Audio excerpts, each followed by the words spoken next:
One Kawan TV1. Assalamualaikum warahmatullahi wabarakatuh. Waalaikumsalam warahmatullahi wabarakatuh. Selamat berjumpa pemirsa di rumah dan selamat berjumpa Bang Vicky Balfas, Dr. Vicky Balfas dari UI Watch ya. Oke. Salam sehat, semoga selalu dalam lindungan Allah. Amin. Begitu juga pemirsa di rumah, salam sehat, selalu dalam lindungan Allah yang Maha Kuasa, dimudahkan segala urusan. Ya, amin ya robbal alamin. Kita hari ini akan membahas masalah PPN 12%, Bang. Ya. Oke. Saya Atin dari Watch ya. Terima kasih Mbak Atin. Ya, oke. Gini, Bang. Pemerintah sudah meluncurkan kenaikan gaji untuk karyawan 10% ya, Bang. Nah, tapi akan dibarengi dengan PPN 12% yang akan jatuh pada Januari 2025. Oke, 1 Januari 2025. Yeah. Nah, menurut Abang ada kejomplangan atau gimana, Bang? Coba.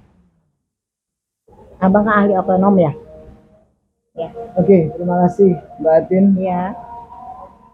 Assalamualaikum warahmatullahi wabarakatuh. Waalaikumsalam warahmatullahi wabarakatuh. Mengenai kenaikan PPN 12%, memang kalau menurut saya dampaknya sangat besar sekali, signifikan ya. Karena jujur saya pribadi menentang untuk kenaikan 12% ini. Kenapa?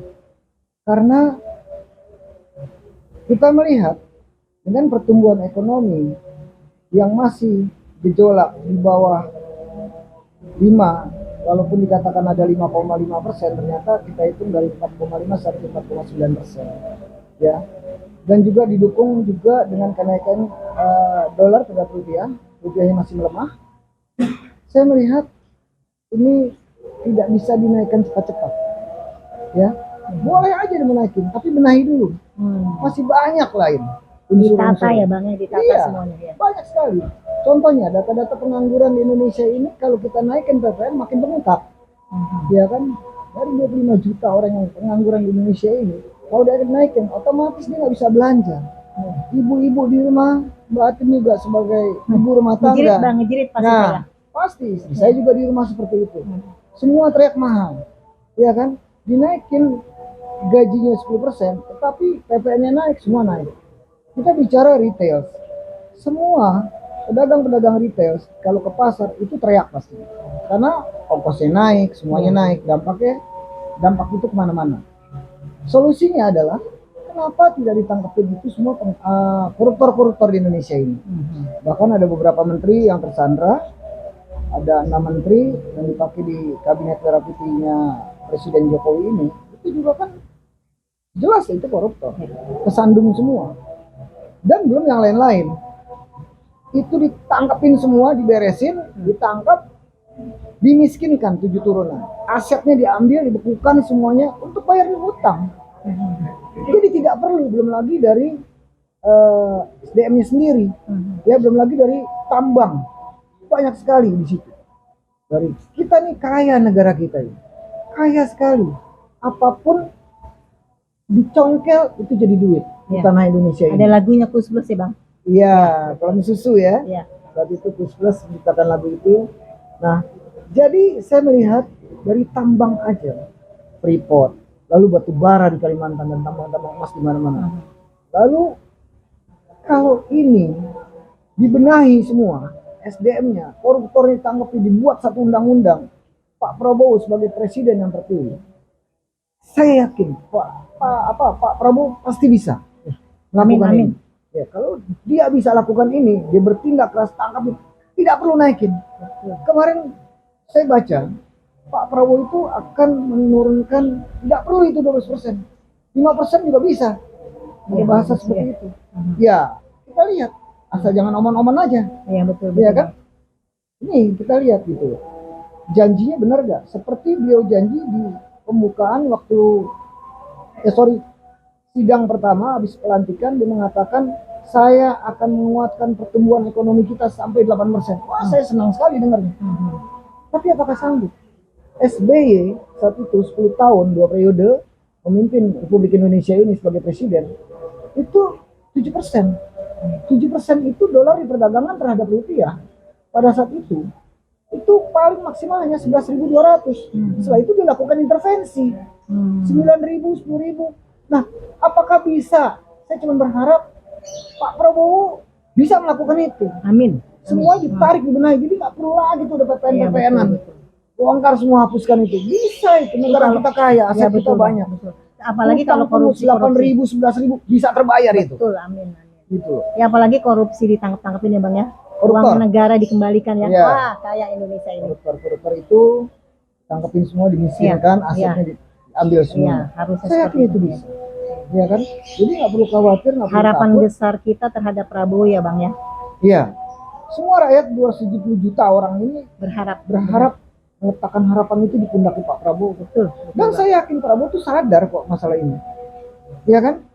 Makanya saya melihat nanti ke depannya Pak Prabowo ini mudah-mudahan bisa ambil langkah secepatnya. Amin. Iya kan? Mencopot semua menteri-menterinya atau dia reshuffle semuanya. Iya kan? Tangkapin semuanya. Itulah harapan rakyat. Kalau itu dijalankan dengan benar, dijalani dengan benar, baik semuanya, hukumnya, undang-undangnya. Sekarang ini kan hukum-hukum di Indonesia ini tajamnya ke bawah, ke atas tumpul. Nah itu dibenahi semua dari kepolisian Republik Indonesia, polisi ini juga kan ngawur, iya kan? Apalagi nanti kalau polisi bisa dipindahkan, tidak langsung bertanggung jawab lagi pada presiden, polisi bisa di bawah langsung TNI lagi seperti dulu. Nah itu lebih baik lagi, ya kan? Ini akan lebih baik. Ini mulai akan baik, pasti negara ini akan baik. Insya Allah, saya berharap seperti itu. Jadi kita Itu zaman positive kemasan thinking siapa aja. tuh Bang? Seperti itu Bang.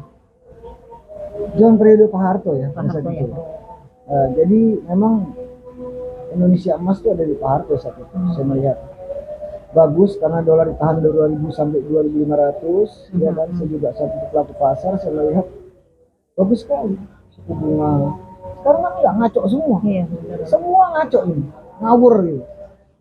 Semua menteri ngomongnya jadi kayak dagelan aja, bercandaan semua. Kayak saya pernah dengar nih Bang, saya pernah baca komennya Sri Mulyani, Menko Keuangan Indonesia gimana tuh Bang? Yang masa jangan jadi warga negara Indonesia kalau nggak bayar pajak, apa gimana tuh Bang? Oh, saya sempat baca tuh, Iya. tapi saya belum yakin benar apa itu benar apa enggak, apa hoax sih kan. Karena di medsos saya baca itu Ibu Sri Mulyani mengatakan kalau tidak mau bayar pajak silakan keluar dari Indonesia. Iya. Saya bilang emang ini negeri punya bapak moyangnya, Betul Bang. ya kan? Nggak bisa kayak gitu. Itu kan bisa diaudit juga nanti semuanya, ya kan? Kita bisa cek nanti semuanya kebenaran itu. Saya berharap, ya kan, Ibu Sri Mulyani kalau memang dia benar seperti itu, bicara seperti itu nggak layak seperti itu. Cuma gara-gara nggak bayar pajak harus keluar dari Indonesia, nggak mungkin lah. Itu mungkin dagelan juga, biasa orang edit-edit, jadi kita nggak tahu kebenarannya bicara gitu. Iya. Saya anggap itu angin lalu bahasa itu. Jadi seperti itu Mbak Atin. Iya. Karena bukan masalah besar buat saya itu. Masalah besar Indonesia ini adalah kalau itu dinaikkan pajak, dan masalah kedua adalah PIK 2. Ini masalah besar. Kenapa? Karena rakyat akan dimiskinkan. Saya melihat ini terzolimi mereka. Saya pernah datang ke sana melihat. Iya. sama Itu laut teman-teman. sampai dipagar ya Bang ya? Iya, saya datang ke Aduh. sana, saya melihat. Sedih Saya ngeliatnya. lihat, saya juga aktif di Formaksi, Forum Alumni Kampus Indonesia. Saya juga sebagai presiden di situ. Saya melihat kita secara akademisi datang rame-rame ke sana, saya melihat itu parah sekali dan terzolimi. Mereka dibayar tanahnya cuma 30.000, lalu dijualnya 35 juta, itu Berapa puluh gitu. kali lipat tuh Bang? Jadi tidak seperti itu. Nah, saya tidak mengatakan itu harus, siapapun juga bisa seperti itu. Seperti Bang tadi katakan, siapa orang yang memerintahkan aguan ini, gitu, memberikan ini, dan siapa yang memberikan nama jadi PSN. Nah ini kan itu harus dikejar juga gitu. Jadi seperti itu. Inilah saya ambil dari kalimatnya Bang TB ini, Pak Taufik ini mengatakan inilah PKI gaya baru, seperti ini, dirampas semuanya. Nah ini yang membuat terpuruk perekonomian kita juga, ya kan? Saya khawatir itu ada negara dan negara itu insya Allah tidak terjadi, ya kan? Tinggal di sini bagaimana Pak Prabowo mengambil tindakan yang sangat tegas untuk Kepentingan rakyat Indonesia untuk, ya Bang ya. untuk membela saudara-saudari kita Iya. yang ada di sana, Iya, betul. iya kan? Dia lagi kesulitan ini, terus nanti Januari lagi dinaikin lagi PPN-nya, mereka tambah stres. Kalau PPN naik, semua ikut naik. Sembako naik, khususnya emak-emak mereka, bensin juga bisa naik, BBM. Mereka mau ngambil ikan ke laut nelayan ini sudah mahal nantinya pasti. Sekarang udah mahal, biasa cuma 30 liter beli solar, jadi naik sampai 300.000. Karena dia harus muter setelah dipagar Pendapatan itu. mereka malah Udah lebih habis, nggak menipis cukup. ya Bang ya. Sekarang mereka mau bagaimana? Mereka hanya bisa menangis, ya kan? Mereka minta tolong sama kita. Nah, inilah misi kita sebagai akademisi, ya kan? Kita menjunjung tinggi semua di sini, saudara kita harus bantu, ya kan? Bagaimana? Saya pribadi saya menolak keras untuk PPN 12% ini. Iya. Gitu. Saya sebagai ibu rumah tangga berharap sekali jangan sampai 12% itu menjadi kenyataan Bang. Iya, insyaallah. Ya. Mudah-mudahan tidak. Iya. Mudah-mudahan Pak Prabowo bisa tegas Iya. di sini. Saya yakin bisa tegas. Kita lihat nanti setelah ini semua. Oke.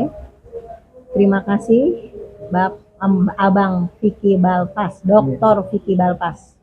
Semoga selalu sehat ya Bang. Amin, amin. Selalu dalam lindungan Allah, dimudahkan segala urusan. Oke. Demikian juga pemirsa di rumah. Sampai ketemu nanti di episode berikutnya. Assalamualaikum warahmatullahi wabarakatuh. Waalaikumsalam. Terima kasih Mbak Tin. Ya.